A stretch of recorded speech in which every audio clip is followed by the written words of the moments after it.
This is an exciting time to be part of interior design because there are so many different great interior design styles. And today, Emilee and I are going to tell you where all those came from. Yes, the evolution. Welcome to Emilee and Lora. I am Emilee. And I am Lora. So let's dive into the first era that we're going to discuss, and that is the Victorian era. Yeah, that's a fun one. So the Victorian era, very opulent. Lots of carved furniture. Intricate Right, design. exactly. Lots of carved picture frames, lots of carved moldings in and outside the house. Yes, lots of flowers. Oh yeah, flowers everywhere. So flowers all over the wall, the rugs, the pillows, and had lots of trinkets. On display. Yes.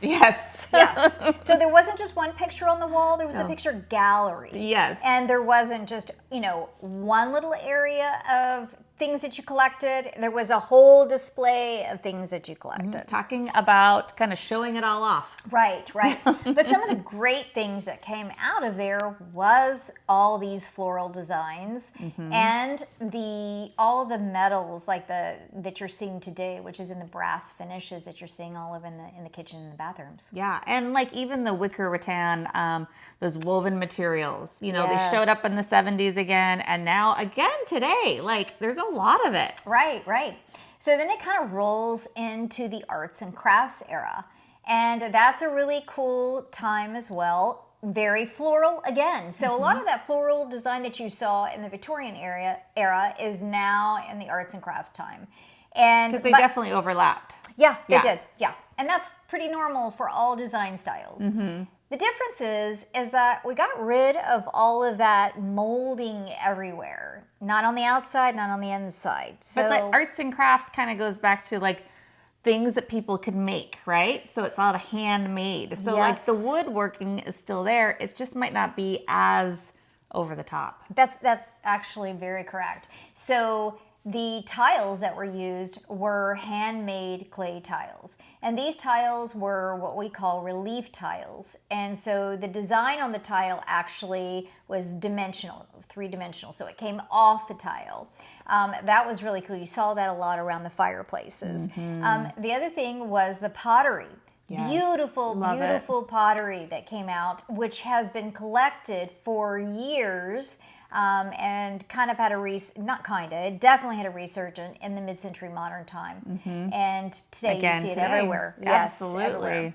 The Tiffany lamps. Yeah, those came out, and the stained glass isn't really as prominent today. We had the metal bases, so which had kind of that tulip design that you see in the tulip table that comes back in the mid-century design. Yep. You know what's really hot right now that is arts and crafts is oak furniture. So oak you're seeing everywhere in kitchens, in the cabinets, and in the bathrooms right now. And your wood flooring. The wood flooring is much lighter. It's not that dark oak that you saw in the arts and crafts, but you definitely are seeing it in the cabinetry. So moving right along to Art Deco design. You see that everywhere today. I love it. Oh, me too. The lighting fixtures of today that are like inspired by this. I mean, This era really came from architecture. So it came from that Grecian or Roman architecture. And so that's where you're getting all those shapes from. And you're seeing it in everything. You're seeing it in chairs where they're round, the sofas, the coffee tables.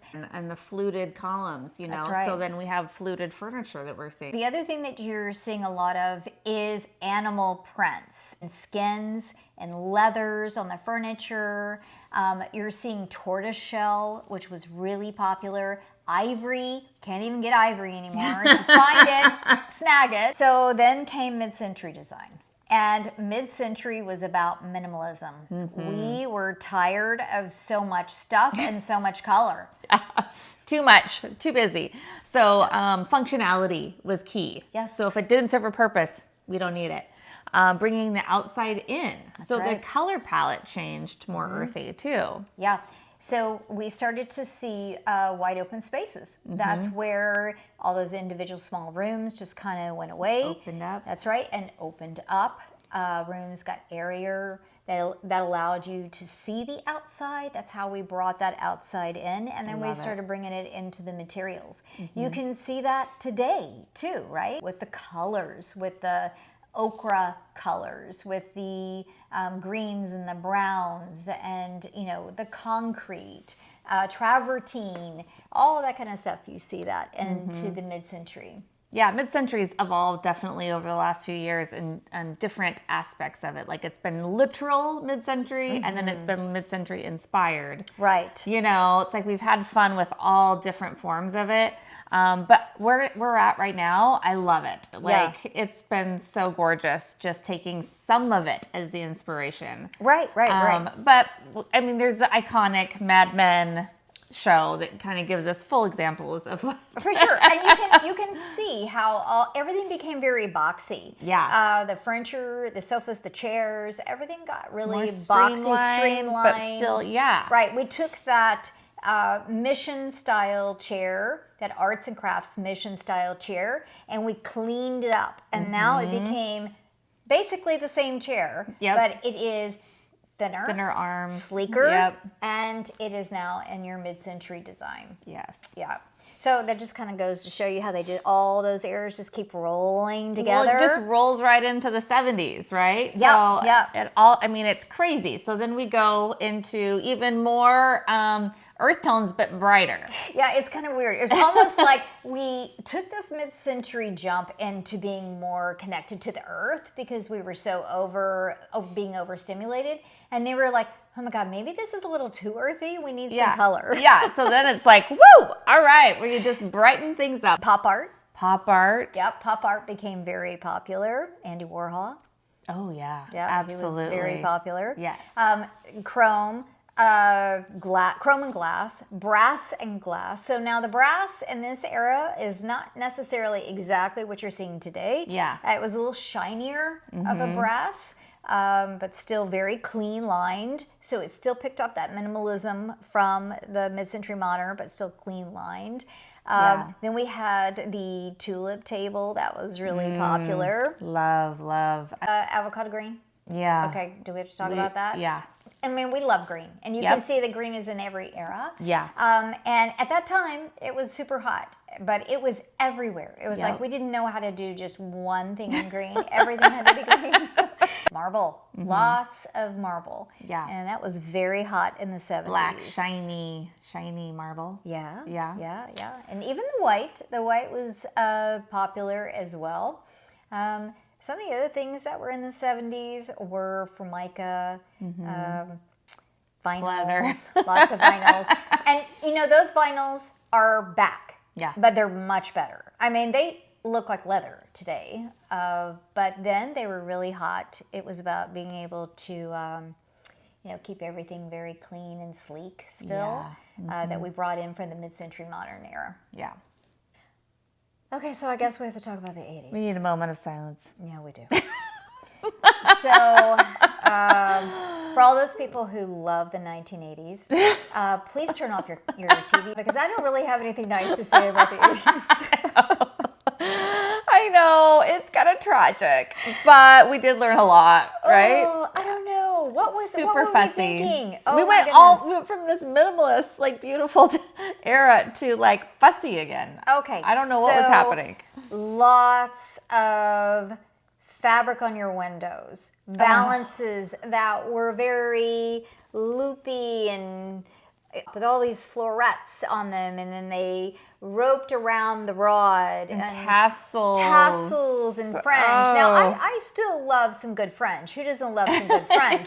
But I mean, this was like we went back to that opulence, but in a really bad way. There was mauves and the floral, the fighting florals, and that's where all that iron, like scroll fleur de sel. That's where it started to really get popular. So the fleur de lis, and lots of ivy vines that we brought in from the Victorian era into the 80s, which honestly they did it much better in the Victorian era. Yes. But it was just too much. The one thing that was the worst about the 80s was the cabinetry. Right? But I think actually, I mean, a whitewashed cabinet, I would have taken any day over competing floral prints throughout the rest of my house. Yeah, but the whitewash turned pink. Yes. Yeah. It did not age well. No. So it became mauve. Yeah. So we had whitewash cabinets. We had whitewash furniture, coffee tables, bedroom sets. They were all whitewashed. Yeah. And you know what? They died in the 80s. Yep. They went away because they were that bad. Yep. They were bad. You don't see those for sale anywhere. Nope. You don't see those on Craigslist. Yeah. You know what? There's somebody. No one's bidding on those No, anymore. they went in somebody's bonfire where they belonged. So that's how I feel about the 1980s. Yes. So moving on to the 1990s. Yes. Okay. We had the bedazzling of the 80s. But that was clothing, and now we've done it on the walls. Lots of new interesting paint techniques came out of the 90s. That is for sure. So one of those was sponge painting. Yeah. No. Not so good. I'm so glad that hasn't come back around. I'm not sure what we were thinking, but we sponge painted everything, furniture and walls. Some of the techniques, though, have come back around. They've translated to today. Yeah. We really liked that Venetian plaster look, and in the 90s tried to achieve that. And I think we did really well. However, we got a little crazy with that too, and everything. But it really helped to bring in those iron finishes that we had in the 1980s, the fleur-de-lis and the Italian iron work that was really popular. And the 90s kind of took it to everything. All the light fixtures. Yes. The stands for coffee tables and console tables and chairs and everything. Yes, it did. So because we had all that heavy iron work, you saw the 90s kind of get a little bit more neutral in the furnishings. And that's where shabby chic came in. And it really allowed you to use those ornate irons with the shabby chic, and it blended really beautifully, and it didn't feel like too much. Yeah, and the floral prints from the 80s went more now on a white background. Yes. So a little bit less busy. Softer colors. So it was kind of the resurgence of Pottery Barn. Yeah. Pottery Barn became huge in the 1990s. And, you know, we had a lot of that wicker furniture, baskets, natural wood tones that were really pretty, but still light. Yeah. So, yeah, things were getting a little bit more comfortable. Yeah, it was more relaxed. I think we had been in that 80s nightmare. Ooh, washable slipcovers. Yeah, that was huge, huge. And you know what? I still love that. Yeah. I think it's a great look, especially for beach environments. I think lake houses. Yeah, I functional. love that look. For sure. Yep.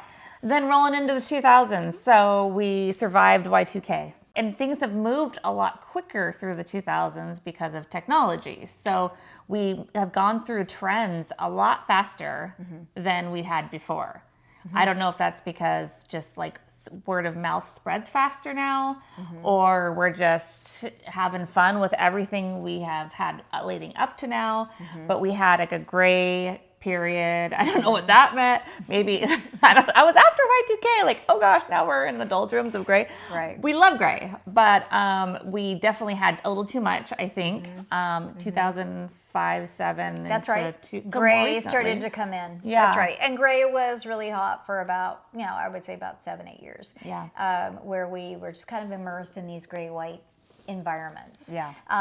And love gray and white, but I'm glad that we are not doing that any longer. I think we really needed that warmth that we were missing from the gray and the white environments. You're right. It was such an advanced time, right? The 2000s have been.